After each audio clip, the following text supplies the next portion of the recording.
Domihi animas chataratole, give me souls, take away the rest. Father Jan po, SDB. We are now in the 19th Sunday in Ordinary Time. And the message of our Gospel, our readings for today is presenting to us the wonderful gift of God to each and every one of us, the Eucharist. In the first reading, we are being asked, pagod na ba tayo? Gusto na ba nating sumuko sa lahat ng pagsubok ng buhay na ating dinaranas? Nakakalungkot po sapagkat marami po sa atin sumusuko.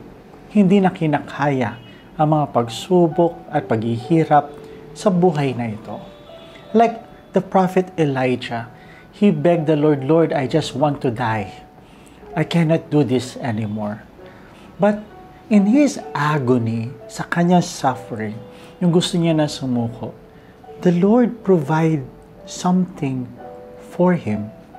He sent his angel to give him food, a food that will give him strength for him to be able to continue the journey and fulfill his mission.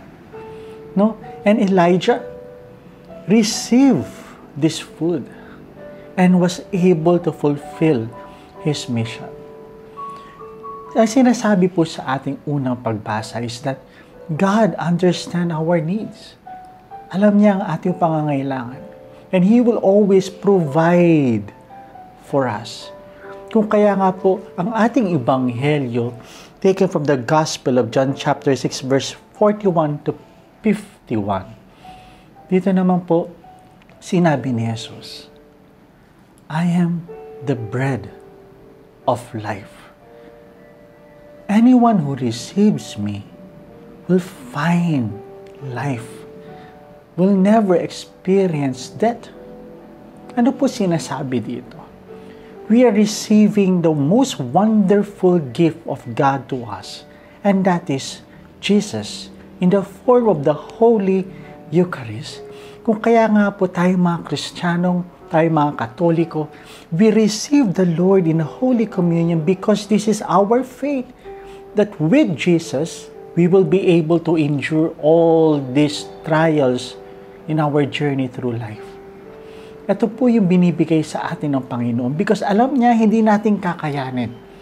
But all we have to do is to receive. Because in our gospel, some group of people does not believe in Jesus. No? They even question Him. They even judge Him.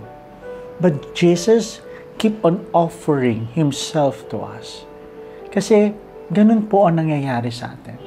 God will continually offer something to us.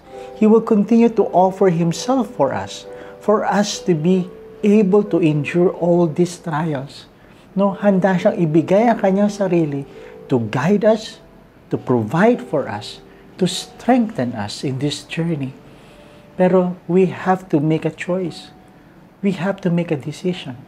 A firm decision that will convince our heart that indeed, without the Lord in me, I cannot do anything. And the reality that when we receive the Lord, we will be able to endure all these trials. Problems will always be there. But through the presence of Jesus, we will find the courage and the strength to face it. Kung kaya nga po, napakaganda po ng ating salmong tugunan. Ito po yung sinasabi ng Psalm 34. Taste and see the goodness of the Lord. Make a decision. Try to receive the Lord in the Holy Eucharist as often as you can. There you will see the wonderful things that God is doing for us para lamang makayanan natin ang mga pagsubok sa buhay na ito. Once again, the Lord is inviting us to receive Him. Believe in Him. Do not lose hope. Kung pagod ka na and you want to find rest, find the strength and the peace that you are looking for through Jesus Christ. Receive the Lord in the Holy Eucharist Visit Him in the Blessed Sacrament as often as you can. And there, you will find what you are looking for. Once again, my dear friends, God bless us all.